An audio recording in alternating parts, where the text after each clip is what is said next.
Coming up on the Cubes of Saturdays podcast. There is no cost to introduce yourself to us. If you are a content creator, please link your content. It really sucks to be like, yo, I make content. It's like applying for a job. Typically you give out a resume and it shows where you worked in the past. It's like applying for a job and be like, yo, I work.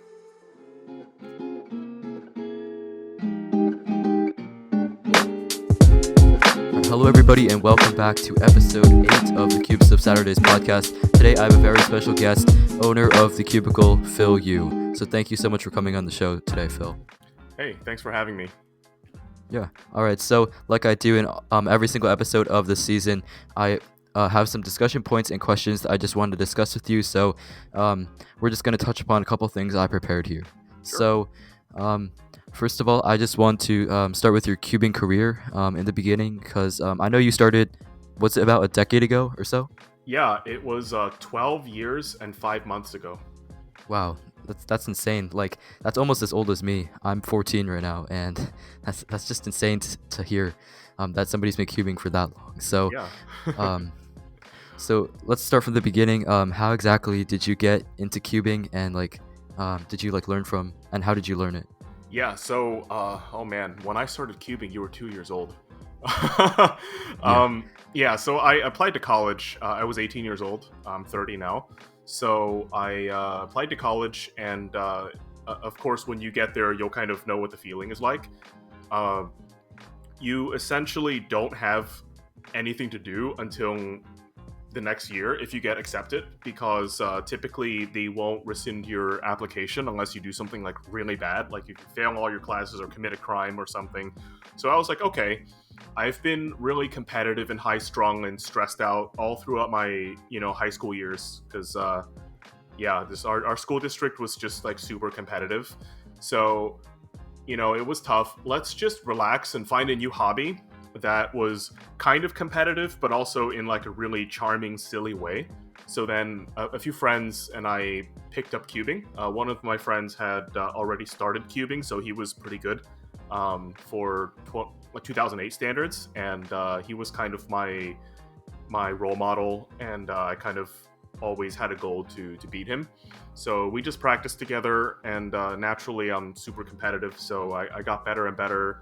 Went to my first comp at, I believe it was Boston in 2010. It was in MIT. So it was US Nationals 2010. It was kind of weird, going to a nationals level competition for my first one. Was definitely not used to it. And I got super nervous, but it was a great experience. And my beginnings in cubing are full of really good memories. Lots of friends doing it. And so it was great. I also want to just talk about the environment back then, because I'm sure the cubing community has changed a lot since back then. It's definitely a lot bigger now. It's multiplied by many times. And how would you say the competitions back then differ from they are now, in terms of the environment and just everything set up? What have you seen? Yeah, so I've been competing since 2010, and large competitions were always very well organized. Obviously, as technology develops, it gets a little more professional as it goes. With more organization, software, streaming, live results, all sorts of stuff. But the atmosphere, it's really similar. Of course, I think the age group has changed. Cubing is getting younger and younger, but still, it's super friendly. And when I went to a comp in 2011, 2012, I expect to have a good time with my friends. And when I go to a comp now, I still expect the same thing. I expect to have a good time with my friends. So the atmosphere, I think the people who are organizing these competitions have done a fantastic job keeping it competitive but friendly at the same time. You typically won't find that in other sports. People are oftentimes too focused on winning, but cubing is special, I think, in that sense. Yeah, I definitely agree with that 100% there. I started cubing in 2015, and my first competition was actually Manhasset Fall 2015, and I believe you guys were sponsoring Yes, I there. think I So might have been there. yeah, that's where I bought my first speed cube. I think it was a Thunderclap, I believe. Nice. Yeah, V1. And yeah, I just remember I'm not a very social person, but then like relationships that you make back then when you first start cubing, going to a competition, like you can transfer over to, or like it continues on to like what it is now, and like the environment, like you said, the relationships with people and just hanging out with everybody. It's a very friendly environment. I totally agree with what you just said there. Yeah. Yeah, I mean these relationships have turned into actual work. I mean, I work with some of the people that I used to associate with back in the day competing, like Roe and Damien and Jules. These are all people who we just chilled at competitions, and that we found compatibility with each other at work. So we were like, "Hey, let's go work together," you know? Yeah, I see. And then a second part of like a big portion of your career, cubing career, is like your success in one-handed. So do you want to like touch upon that, and like how would you describe your success in OH? Yeah, so OH, I was good at it. I think purely because I was very physical. I was a classical violinist when I was younger, and so my left hand dexterity was pretty good. Spent hours and hours playing violin every day, and then when I converted to spending hours and hours cubing, it was pretty easy. All the finger movements came really naturally to me. I didn't struggle at all, and my quick and flexible fingers, yeah, did pretty well in one-handed. Of course, I also use ZZ, which was different, and I got different looks at different scrambles. So I don't know if ZZ was like a plus or a minus because it does have some shortcomings, but physically, I was better than most other top competitors. I was turning faster and turning better, and I think that made a huge difference. Yeah. And what cube were you using back then? Oh man. So back then I used a Guhong for the longest time, and then when the Mini Zanchi came out, I used the Mini Zanchi, and my NAR was set on a Mini Zanchi. Hmm. Do you think the smaller cube helped with like turning it better? I don't know. Did you have like smaller hand? Do you have smaller hands? Yeah, I have very small hands. For a person my height, I have pretty small hands. Okay. All right, yeah, I guess that helped with it. I mean, yeah, I saw some solves like I was watching, I think when I first started cubing, like some of your solves for OH. That's still insane. Like nowadays that's still pretty fast. Like back then you were getting like around sub 15 averages or so, right? Maybe like 13 14s. Yeah, so back then my comp PB was mid 13, but I was getting some 12 averages, like 12 large averages at home, and sometimes if I got lucky, some 11 averages, which is still somewhat competitive now. I'm not going to like go and win nationals or something, but you know, it's still, it shows that you like have dedicated some time to doing the event. Yeah. So that was kind of cool, but I'm obviously, you know, a little old and not as fresh anymore. So I stick to selling cubes now. Yeah, I understand that. Yeah, and then transitioning onto that, another stage is you started the Cubicle in, was it 2011? That's right. That's right. Okay. Yeah, so do you want can you just explain like how exactly you started that? Like what was your purpose and what was your intent like going into it, like creating the Cubicle? Yeah. So the intent of every business uh, in the long term is to make money. But interestingly enough, we didn't really think about that when we were younger. This business, when we first started it, we thought about it as, hey, let's give something to the community that is dynamic and interesting and interactive. So let's create a company that makes an impact on the community that it serves beyond taking people's money and giving them merchandise. So that's kind of the principle upon which we were founded. Our business is one of those businesses that started in a college dorm room. We essentially had a one bedroom apartment Wow. and four people in that one bedroom apartment with a Hmm. small company. So Wow. it was really interesting. But yeah, our goal was just to provide something interesting to the community. And, you know, as we grew, of course, you know, corporations begin to develop interests in making money and supporting its employees. But we never really lost sight of, you know, doing well for the community and trying our best to make it fun. I think that that helps, that last part you said about making it fun. Like if it's not like fun for you, like this is just a side, this is like a hobby for you sort of. You were thinking of it as like something like, oh, if this goes wrong, it's not the end of the world, and you still got cubing to back you up. But I think it's like this now it's turned into such a big thing that like any cuber who starts cubing, they're gonna like see online like, oh, the cubicle is like pretty much the biggest speed cubing retail store in the whole entire world. So what it's grown to, um just starting from that one bedroom apartment, it's like insane to think about how you started, and I think that's just a good story to tell. Yeah. Yeah, that the foundation of my entire livelihood started in a one bedroom apartment packed with four people. Yeah. Yes. And then back then, also, were there any other competition? Like, I mean, I don't know if you were thinking about this specifically, like other competition with like speedcubing retail stores, or were you like sort of one of the first ones? Oh, of course. You can never do business correctly if you don't think of competition. Like, competition is something that you have to absolutely consider. Back then, there was Speedcube Shop and Cube Depot. Speedcube Shop is a very serious business. Like, they try to conduct business very professionally, and they are kind of expansionist. You know, they have some interests. It looks like that they want to get bigger and bigger. Cube Depot is a lot more relaxed. You know, they're just kind of chill and they're very comfortable with themselves. But those are the biggest retailers in the United States. Cube Depot is a lot smaller now. They're pretty relaxed.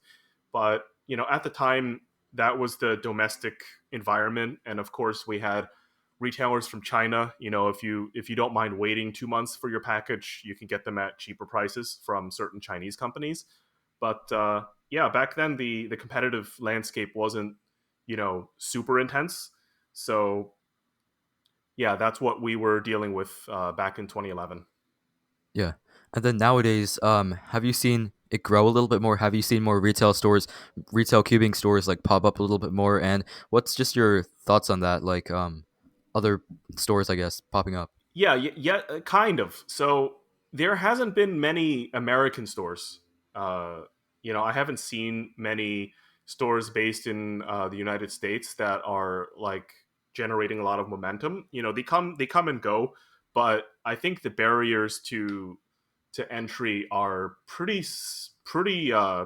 tough. They're pretty difficult to surmount, right? You're talking about competing against Speedcube Shop and the Cubicle, right? Like, no matter who you go up against, it's like, yeah, I'm gonna go and fight Speedcube Shop. Oh shoot, he has J Perm in his back pocket, you know, and like, oh yeah, do I compete against Cubicle? Like, all these world champions come from the Cubicle, so it's not easy to start a business because the barriers are so high. Definitely don't think it's impossible, but yeah, there are significant barriers because both companies have developed very powerful, recognizable brands, and it is hard to wedge yourself inside and create a unique value proposition to be, you know, competitive in the long term. Yeah, yeah, I agree with that. Like that's a very valid point you just said. And on that same note, what would you say is like the biggest thing that sets you apart from other stores that just makes you stand out in general? Yeah, so other stores, it's rather broad because our competitive strategy is different. If you're talking about how do we compete against American retailers versus how do we stand out internationally, but you know, one thing that we do really well is we keep our activities very dynamic. So every week we have a different sale, we have a different event, different things are on discount, and we try to create something new and something beneficial to shoppers uh, every week on a consistent basis. We haven't missed a week in years. Every time there's lots of savings and lots of new ways to get free stuff. You know, we have a lot of giveaways and contests and that kind of stuff. So I think our level of interactivity is really high. You know, we live stream uh, very frequently. We do podcasts like this one, and we just like interacting with the people in our industry and in our community. And we're one of the more social stores to do that. Yeah, I agree with that definitely. Like you're putting yourself out there, not only growing the brand, but also creating a relationship with different people. And yeah, also on the like Twitch, you said you guys are streaming on that. I actually want to give away from that, and I did end up buying some cubes, like a $20 thing and $20, and I got the RS3M. So it helps promote your business and also just I guess gets people more engaged, and it just shows that like it's the uniqueness of the brand that helps them stand out, like what you guys are doing, like just having good relationships with your customers. And like I know you have like certain request, like people can send requests and then you Yes. like in your orders and you actually do it. Like, and on that, on like that same note, what is like the funniest request that you've had that Oh, somebody's requested before? Would you yeah. say? So there are a lot of ridiculous ones, but recently people have been asking for movie scripts. So like some guy asked for the script of the B movie, and we actually printed it out on a receipt and shipped it to them. And then they posted it on Reddit, and then people were like, "Well, okay, so let me start asking for stuff." So I got so many random movie script requests. I got Mortal Kombat. I don't know. It's kind of a crappy movie. If you haven't seen it, you don't have to because it's you're not missing much. I Okay. got Shrek. I got Home Alone, Harry Potter. It's just all sorts of really weird requests. People just want to see movie scripts because they think it's funny for a company to do that, and we're cool with it mostly. Yeah. I see. That's funny though. Yeah. I think it's good you guys opened that up. And and now in the future, where do you see the cubicle in terms of like the growth in popularity and just things in general? Have you ever thought about this? Like what it looks like in the future? Yeah, yeah, I would be a bad business person if I didn't think about the future. Everything you do, you're thinking about the future, whether it's driving a car or even solving, you're trying to look ahead, right? And so, something that pays the bills for myself and all my employees, I absolutely have to think about the future. Some of the thoughts include, how does the cubicle get bigger and more successful while still maintaining its character, right? We don't want to turn into this giant company that doesn't care anymore. If you send an order request or a question, we just ignore you because we're too big and we have too many orders. We never want to be like that. We want to be friendly and social, even if we get, super huge. And the other question is, how do we sustain jobs in the industry, right? Because a lot of the people who we employ are cubers. We love giving cubers jobs, and it's something that I think a cuber definitely deserves is consideration for how can they make a living doing something that they really like. And so, yeah, just thinking about how to create more jobs and how to make people comfortable working in the cubing industry is something I think about a lot. Yeah, I see that. And your employees, your employees, is that okay if we like go into this a little bit? Like, how many employees do you have now compared to like back then when you first started? Okay, so I can't actually talk about how many exact employees we have, but it's seasonal. So right now it's the summer season, which is pretty doing pretty well, but obviously it's not like Black Friday or Christmas. So we kind of ramp up when it hits that, and we grow in size. We actually get more people to work with us over the winter. Some of them are people who've worked with us in the past who just want to join the team again. Some of them are new people, but we grow in size during the winter. And I mean, back then it was just me and James. I have a partner in this. He's a cool guy. Literally, that was his alias. And yeah, we hand wrote all the labels. We didn't generate any of the labels electronically. We carried a sack of orders to the post office across Manhattan. Hmm. It was very grassroots and very basic when we first started. But yeah, now we're responsible for the livelihood of quite a lot of people, and so it's become a lot more serious. But we try to keep it fun. Yeah, I see that. Yeah, thanks for sharing that, by the way. Hmm. Um, and now, I just want to talk about like so the cubicle, I'm not sure like if it's like your only job here, but I don't know if we can touch upon this, but is there like other jobs you've had in the past or jobs that you have now that like you do on the side from cubing or on the Yeah, side from working at the cubicle? yeah. So right now I am doing the cubicle full time. I go to school. I'm getting a certificate in digital marketing. I actually will finish tomorrow. So by Oh, the end of tomorrow, congrats. I'm gonna get a certificate in marketing, which is pretty cool. And on the side, I do some consulting. Um, I do also a music store. My family has a music store in New Jersey. We sell violins, and we repair, restore instruments for clients. I also used to teach, so that was fun. Right now, I'm teaching tennis a little bit, not too much, But yeah, most of my work is focused on the cubicle. In the past, I worked for law firms, music record labels, publishing agencies, talent management. Yeah, I did a lot of stuff in the music business before cubing. Okay. And do you see yourself in the future like continuously working at the cubicle? And how long do you see it like standing as a business? Hopefully long, so I can continue to do what I love. Um, of course, no one can really tell, what happens in the future, but I hope to do it as much as I possibly can. Of course, a person has to be realistic. A person working at any job should have the awareness of, am I the best person for the job? And if I am a good fit for what I'm doing, I hope to continue doing it. If I become unfit for any reason, or if someone comes along who's better than me, I would be more than happy to say, hey, you do this better than me, so perhaps you should have a shot at doing it. So yeah, it's all about finding the best person to do the work. But yeah, for now, I get a good work life balance. Of course, it's extremely stressful to run a business. There's really no hand holding in the process. Like if something goes wrong, you have to actually go and fix it. Like you can't just push it off to someone else and be like, yeah, you take care of it. Yeah. It's tough, but I enjoy it because I get to take responsibility and a lot of ownership in the work I do, which is very very satisfying. Yeah. And then you mentioned the sport you do, tennis, and also violin. So let's start with violin first, actually. So you said you started playing when you were younger. Um, so like, do you want to talk about that a little bit more? Yeah, sure. I started playing when I was 8. I played competitively when I was young. It was extremely frustrating and terrible emotionally because my teacher was abusive. He was a very good teacher, by the way. Extremely good at his instrument, extremely powerful player.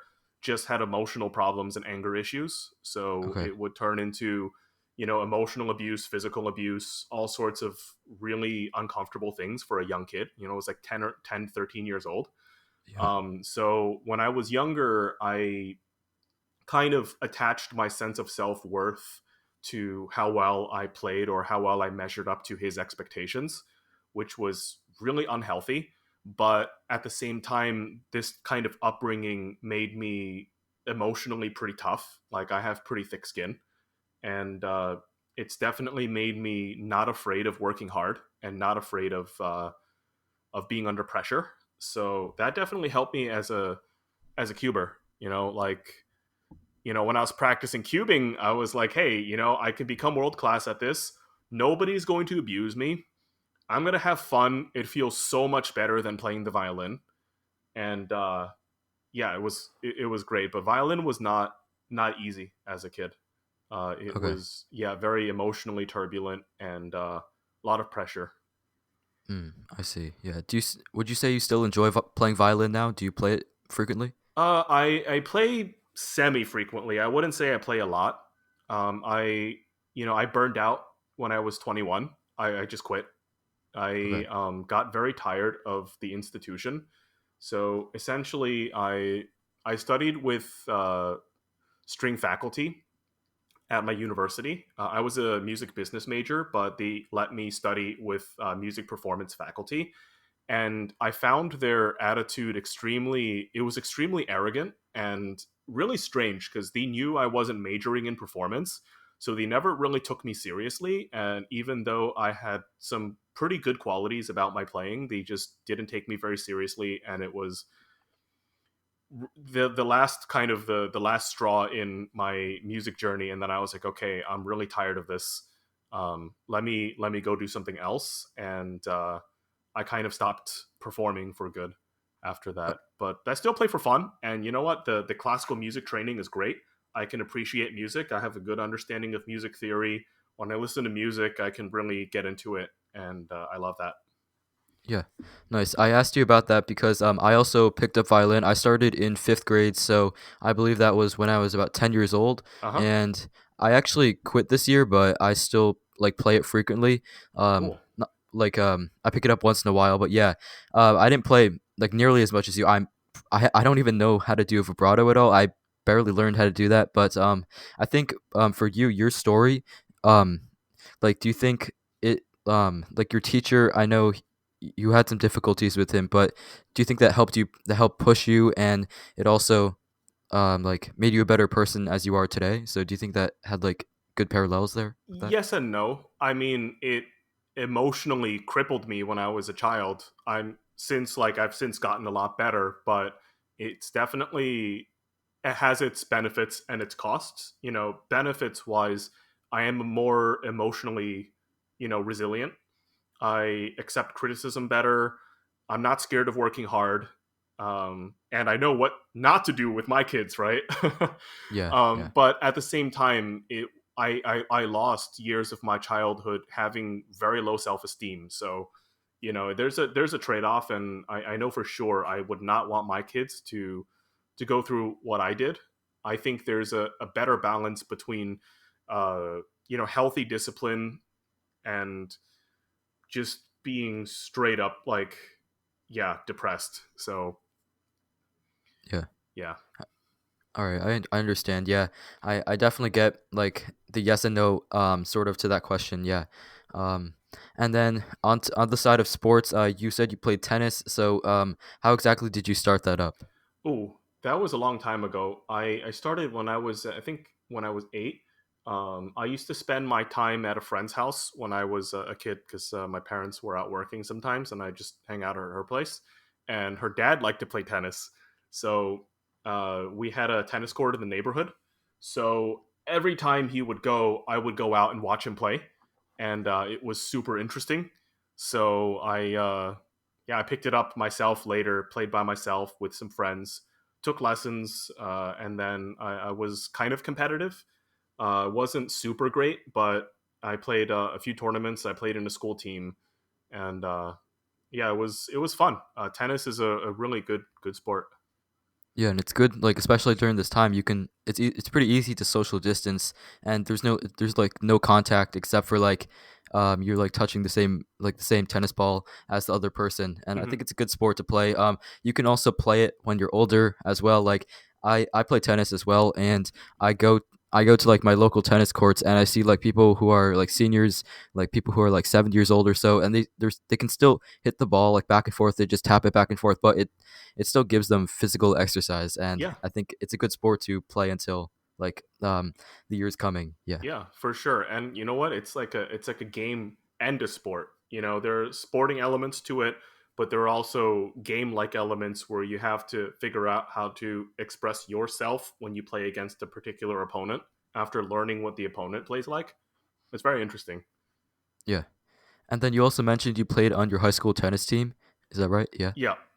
Okay. Yeah, I'm going to be a freshman this year, or I started school actually yesterday, and um yeah, I play tennis, and I wouldn't say I play it that competitively, but I've been playing for, I guess, since I was around like 9 or 10 also. And like, do you have any advice? Because I might try out for the team also in the spring. Do you have any advice for like trying out for sports, or just Yeah. doing things you don't like in general, or things you, I don't know how to phrase it, but yeah, go on. Yeah. Maybe you're just a little apprehensive because it's a new experience. Maybe that describes how you're feeling. But anything school wise, a few pieces of advice. One is, don't feel bad because of politics. This happens in school a lot. Happened when I was in orchestra, when I was in the tennis team. They would give seniors, more priority over younger players, even if younger players were better. That's just how they treat seniors in a lot of schools. Not sure if your school is like that, but in my school, they placed a lot of emphasis on treating seniors better. So if you feel like you're better than another player, and even if you're correct, don't feel bad about it. Just accept it, and accept that if the system is like that and you can't change it, there are 3 more years for you to play, and eventually you'll be experienced on the team, and you know the coach might give you a certain type of treatment. I had a rough time with that type of environment when I was younger, because I practiced so much, and I kind of equated my sense of self-worth with how good I was, but wasn't super aware of like the social situation. So would oftentimes be frustrated if it wasn't recognized to be, better in certain areas. But at the same time, now looking back, maybe it's not that important. Um, that and also, definitely being smart with in social situations would really help, because most of the time, if you're not playing singles, you're playing doubles. And if you're playing doubles, communication is really important. I don't know how much doubles you play, but yeah, it's typically how people start off in tennis teams as freshmen. Yeah. And yeah, just showing the coach that you're a friendly dude, that you're competent in tennis, and you can interact well with a variety of partners. It's going to really improve your chances at being a more integral part of the team. Yeah, I see that. And also, I just want to talk about this a little bit more. So like, in tryouts and like things like that in any sport, I think one thing that shows the coach that you're worth like being placed on the team is like have like your work ethic and how hard you work in like when you're actually playing. Like I try to work as hard as I can and just try to be better than the next person, but at the same time still have fun with it.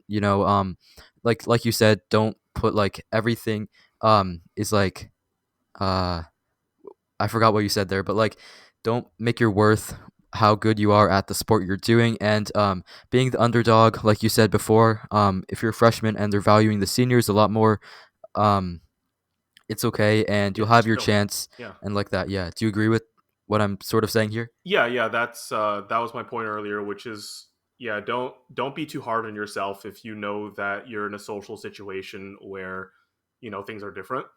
And yeah, also just avoid being a tryhard, right? Like, Yeah. you can try hard and you can practice, but like, have some sportsmanship, be respectful. That's a really cool quality. A lot of people forget when they're being competitive. Yeah. So thank you for sharing that valuable information there. I actually also pulled some questions from Instagram and Discord that some people had. Sure. So it's okay if you can answer some of them. Yeah, absolutely. Yeah. All right. So I have two from Instagram and three from Discord. So the first two from Instagram is the first one. Do you think you'll ever seriously get back into cubing? Seriously, get back into cubing. That's hard. As I age, it's actually become harder on my joints and my fingers. So at this point in time, unless something drastically changes, probably not. I'm still going to get better at cubing. Like, I've actually gotten better at 3x3 um, over the past few months, but I don't expect myself to be, top five in the world, or anything like that, like I used to be. I will never expect that from myself, and it would be a miracle if it happened, but chances are not very likely. Okay. And then the next one is if you had to guess, what would be the next like sort of magnets or game-changing feature in cubing hardware? Okay.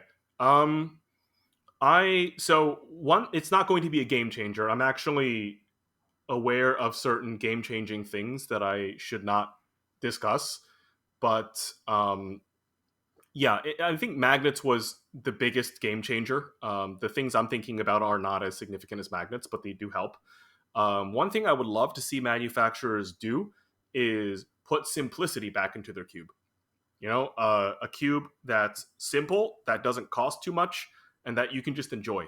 I think that design philosophy has been forgotten because most manufacturers think that they're engaged in some crazy arms race to see how many crazy technologies they can put in their cubes. Like, they're so busy putting things in cubes, they're forgetting to explain why they're important. Yeah. If you look at the Volk Elite, for example, nowhere in the advertising does it explain to you why the center edge magnets are useful. Oh yeah, I agree with that. Yeah, like, why? Like, if you make a 40 something dollar cube and you're trying to like explain why it's better, you should actually do it, right?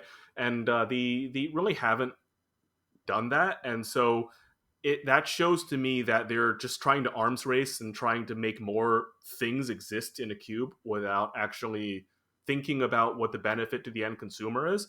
Of course, there might be a benefit, but it also drives up the cost, right? And that causes more people to be less able to get it. So I would love to see a cube that has all its tensions sorted out so you don't have to adjust the elasticity or whatever. has the magnet strength sorted out, so you don't have to adjust anything. Just a good old cube that you can just get and use. I miss those days. Yeah, I think back then, like also like around that 2015 area when I first started, like do you remember the Moyu Tanglong? Yep. Yeah, that cube. That was my second cube. I got it in actually brown plastic. I purchased it at the competition itself also, and yeah, that was a very simple cube as well. I remember when cubes just came with that, the cube itself, just a little plastic on it, and then just the pamphlet also, and like then you tensioned it with a screwdriver, and then it worked. So stuff like that. I think that's what you're getting at, and like out of the box, you can like you don't really have to play with the magnets because it saves you a lot of time when you don't need to tension it or put magnets in it or adjust things like that. Yeah, like the little fine tuning things that not everybody will get. Yeah, and you know what? It saves you money because it doesn't Yeah, cost money to engineer it, and more people can enjoy good cubes. So I think that's something that I'm really fascinated, about personally. yeah, I see that. All right, and now I have three questions from Discord that people asked. So the first one is: are there any future premium lines of cubes coming out in the future for the Cubicle? I don't. Once again, like this person, I don't think they knew that. I'm pretty sure you can't discuss this, or I'm not sure. I mean, I have an answer to this. So we did this stupid experiment where we put every single loop in the cube, and then we were like, haha, what a troll project. This is going to be a disaster. It actually worked really well. Hmm. So as a kind of like a limited edition thing, we might release a line where we just do that. Okay. Um, I don't think it's ever going to be like a super serious product because it is very labor intensive and supply intensive, as you can imagine. It contains every loop, Yeah. but that's one direction that we can certainly pursue because it exists and we're able to do it. It's not overly complicated for us to do it. But yeah, not many people have all the lubes and you won't experience them at the same time. So why not, right? Yeah. That and yeah, apart from that, the future projects are something that I'm not permitted to talk about too much. Okay. All right. And then also like on a side note, I was just curious about this. For your premium line of cubes, so I know you have it like stocked up already, but how often do you like restock it or continuously making premium cubes? Yeah, so that is a process managed by the Pro Shop, and that is an interesting process. You asked a very, actually, an operationally interesting question. Basically, the objective of the Pro Shop is to keep as many cubes in stock as possible, so that the correct number of buyers can buy the cube. Sounds vague, but just imagine our store has 20 cubes and it has 100 people browsing for cubes. Maybe 30 of them are interested in buying it, right? Okay. And so you have to try to guess based on data that you have in the past which cubes people are going to buy and at what rate. And then you make those at a rate that's slightly higher than what you think are going to be purchased so that you can continuously keep them in stock but not overstock, so you have like thousands of dollars of merchandise just chilling on the shelves. So it's a very careful balance between anticipating demand, and that's what ProShop works on with operations. They try to figure out that sweet spot where they can make enough cubes to satisfy everyone without killing themselves and without wasting inventory. Yeah. Yeah, so it's based off of the data. I think yeah, you that's a good in-depth process that you do. Like my dad, he does manage he manages like prices. He's a pricing strategist for a company, and Awesome. so yeah, I think that has sort of like a parallel, like managing data, seeing what they've done in the past to make a good price, or in your case make a good estimate about like what cubes you need to manufacture, like or how many cubes you need to produce for that premium line, and like do you just look at past data to see what works, and if you see a pattern in the data, anything like that. Yeah. Yeah, it's based on, so this is hard because it's based on past data but also current events. If someone's setting a world record with one of the models or someone gets good times and it's on YouTube, it could influence how the product performs. So it's very dynamic. Sometimes to be safe, they just stock up on the more popular ones right before an event. But yeah, it's all very fluid. There's no right or wrong answer. And yeah, your dad seems like the type of data driven guy, and he probably undergoes very similar thought process. Yeah, probably. Yeah. Yeah. All right, and the next question from Discord is, why do you think Felix Zemdegs isn't sponsored by a retailer like the Cubicle? Um, I think, I mean, I'm not going to start guessing at what he's thinking about because that's really impossible. Um, yeah, so he's his own person. He's sponsored by GAN. GAN does have some retailing, you know, aspects of its business. It does have a web store and it is an e-commerce business. It only sells GAN, but you know they sell stuff. And my guess is he's very happy with his current situation and he's not looking to overcomplicate it. The other guess is he's not interested in what he thinks other stores have to offer. So it's a combination of things, but my best guess is he's very happy with where he is right now. That's what I would think without actually knowing. Okay. And then there's more work, like if he's sponsored by another retail store also, because there's like certain requirements. I don't want to go into that right now, but like there's like certain requirements that he has to go through to like, and he has to like stay consistent. I don't know what what content or something that they have to provide. Like you mentioned in one of your videos that I watched, it has to be a good relationship between the two people. So I don't know if he has the time for that because I know he's moving to like a different stage into his life now. Yeah, yeah, for sure. He's every sponsor cuber has responsibilities. Whenever you derive benefit from a company like that in this sponsorship context, the company will expect you to represent it in a certain way. And that is complicated sometimes, right?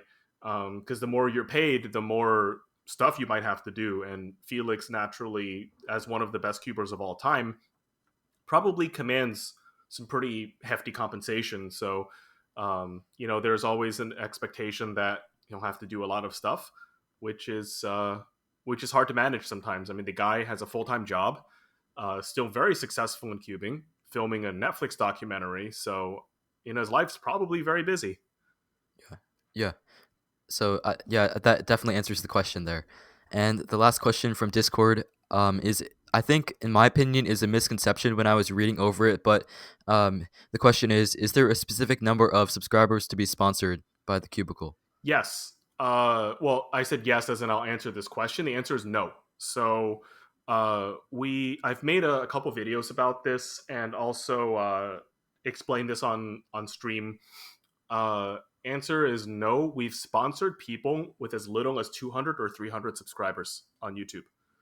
I don't know if you watch Cubehead, but Yeah, I if you do.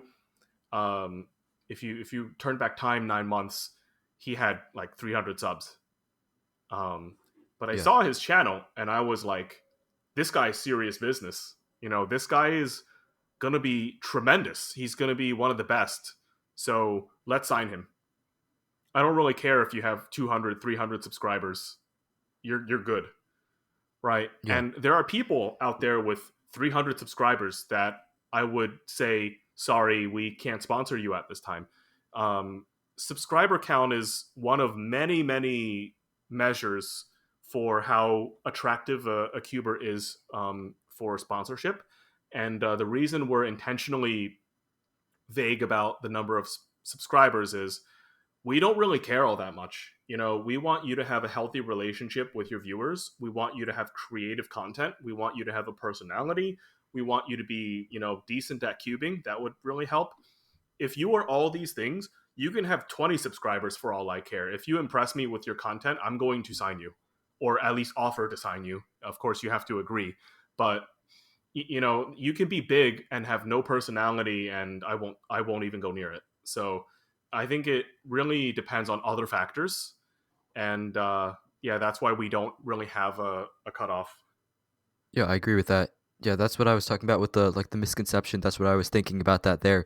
Yeah, Hmm. and I had back a couple episodes ago, I had Asher Kim McGearick as one of the guests on this podcast, and he talked about like how he took the initiative to like apply for a sponsorship for you guys, and he said that initially he didn't get in, but after that you guys reached out to him, and he said that like taking that initial um like going out there, putting his name out there, and letting you guys know that he's out there and he took that chance. I think that's not what a lot of people do, I guess, in that sort of sense. Like some people, I guess, are scared and they don't like.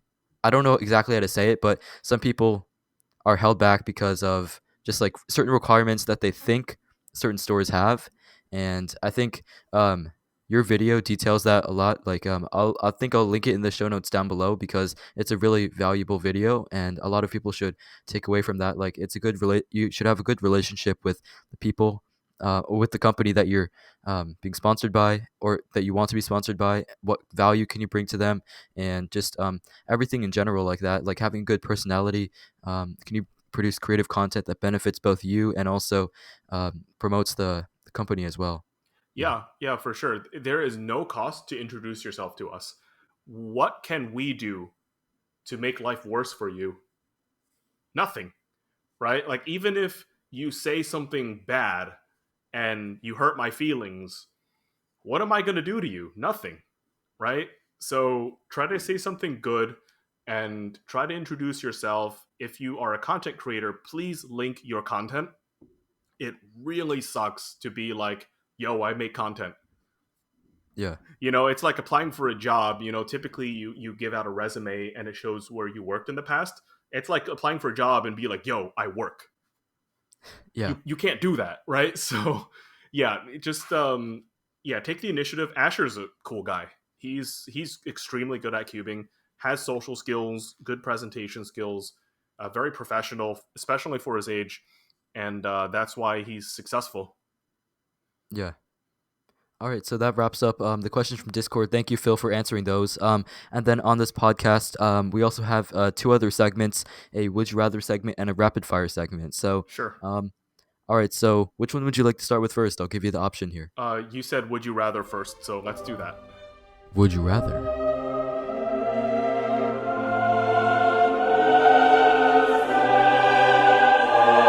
All right. Okay, so I have three questions here, and then we can discuss them after, I guess. Sure. And all right, the first one is: would you rather be able to copy and paste in real life or undo things in real life?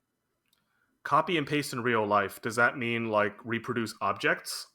Yeah, I guess like if you have a pencil in front of you, you could copy that and then paste it, and then you have another pencil. Oh, um, I would copy and paste like easily Okay. because I would just copy the moment you offered me this question and then pick the other option in one of the copies. Okay. If that makes sense, I don't know, Sorta. Sorta. but I mean, you can just replicate food and money and whatever, right? So Yeah. yeah, yeah. If everybody had that power, it'd be like insane in the world. It would Like I don't know, destroy the people. A lot of economy. people would. Yeah, people would duplicate money all the time. Yeah, nobody would have to like worry about, I guess, like being poor because Hey, you can duplicate money all the time. I duplicate myself, Okay. and then we can all How would work at the that work? cubicle. Yeah. I'm just kidding. Or- Interesting there. Yeah. I guess. Yeah. I guess I could see that copying and pasting would be more powerful than undoing things. Yeah. And then the second question, or second would you rather, is: would you rather sponsor every cuber who has a sub 10 average or never sponsor anyone again? Oh, that's hard. Okay. Um, I think out of business necessity, I would have to pick the latter because sponsoring every cuber with a sub 10 would destroy our business and we would cease to exist.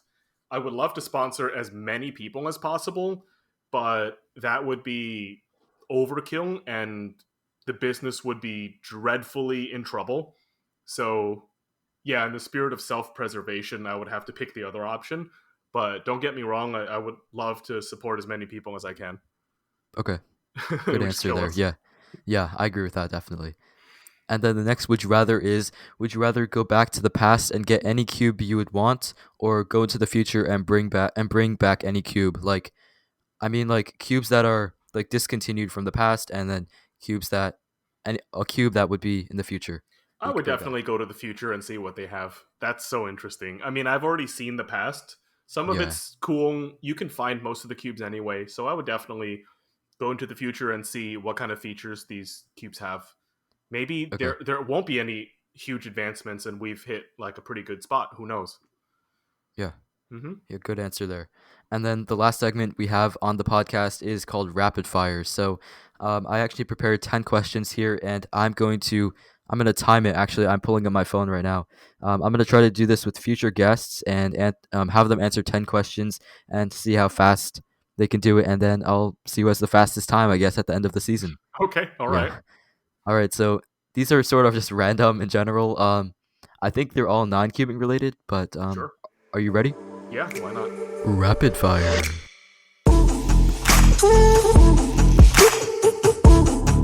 All right. Three, two, one. All right. Do you like carrots? Yes, What is your favorite board game? chess. Favorite beverage? Hojicha. Uh, Window or aisle seat? Window. Running or swimming? Running. Google or Safari? Google.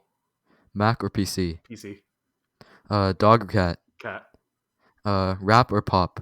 Rap. If you had the world's attention for 10 seconds, what would you say? Hello.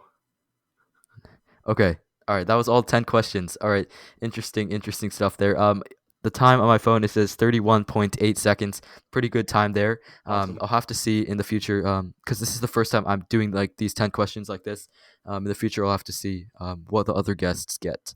Awesome. But Oh, I picked a one-word answer for the for the yeah, I last mean, question. So I guess that, yeah, that saved you a lot of time. But yes. yeah, going back to that, can we actually like talk about that a little bit more? Sure. Sure. Sure. If you had the world's attention for 10 seconds, huh?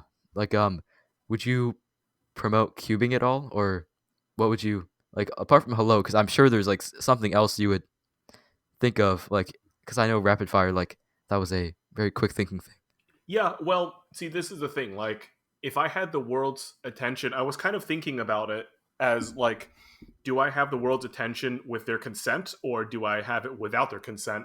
And I thought about it and I was like, it's probably logistically impossible to get everyone to consent to giving me their attention. So I Yeah. assumed that it would be with no consent, in which case I wouldn't do anything invasive because I don't want to infringe on anybody's privacy, which is why I just said hello. Okay, I see that. Yeah. All right. Yeah, I understand your perspective there. Yeah, because like some people, I guess, like some people they speak different languages and they might not understand, and like I guess it's yeah, I agree with that. It's really hard to get like 7.5 billion people in the whole world to get your attention, and half of the people probably don't even know what you're saying. Yeah, So but if yeah. I had, you know, just hypothetically everybody's consent to receiving a message from me in 10 seconds, I would say yeah, check out speed cubing. It's pretty cool. Okay. All right. So that wraps up every segment I had, all the discussion points I had on my little note sheet here. But so yeah, that was it. Phil, do you have anything else you'd like to mention on the podcast before we sign out? Yeah, why'd you quit violin? Why did I quit violin? Yeah, Well, I guess it wasn't getting interesting for me, and I just had like other things in high school to do, and right. I felt like I wasn't enjoying it as Okay, much. I gotcha. wasn't practicing it as consistently. So Okay, it's yeah. interesting. Yeah, yeah. When you asked that and you mentioned you quit, I was like, oh man, like I'm really curious. But yeah, it's actually interesting. We have a lot of similarities. We cube, Yeah. we play the same instrument and the same sport. Very fascinating. Yeah. Do you happen to also do you happen to run a lot or play basketball? Because I do that. I used to play basketball. Okay. Now I don't do it anymore because I'm scared of hurting myself, Okay. uh, and it's not the best for social distancing. But Yeah. I used to love basketball until I discovered I would be 5'9" as an adult. Okay. Um, Oh yeah. Yeah. Kind of tough. It's kind of hard to play tennis too, but at least tennis is like somewhat serviceable. I Yeah. do like running, but mostly short distances. Very Okay. terrible at running long distances. All right. Yeah. I'm a long distance runner. Like I ran cross country in middle school. Like I try to run like maybe like 3 miles or so each day, and just I don't know. Like I just asked you because like seeing if other things are similar. Yeah. Yeah. But I guess that wraps this up. Thank you so much, Phil, for coming on the show today. Yeah, thanks for having me. It was very interesting. Yeah, thank you for taking time out of your day, and I'll definitely I'll plug the Cubicle's site in the show notes down below, and yeah, that in my opinion the best cubing store in the whole world. And also, would you like me to plug your Instagram as well as your YouTube in the show notes or Sure, anything yeah, else? perhaps Instagram and Twitch. Oh, Twitch. Okay. Yeah, people might be a little disappointed on the YouTube because I don't make so much content anymore. I stream it all on Twitch, so I'm like, okay, then it's all out there already. All right, I'll be sure to plug that. So thank you so much for coming on once again. Yeah, thanks. Have a good day.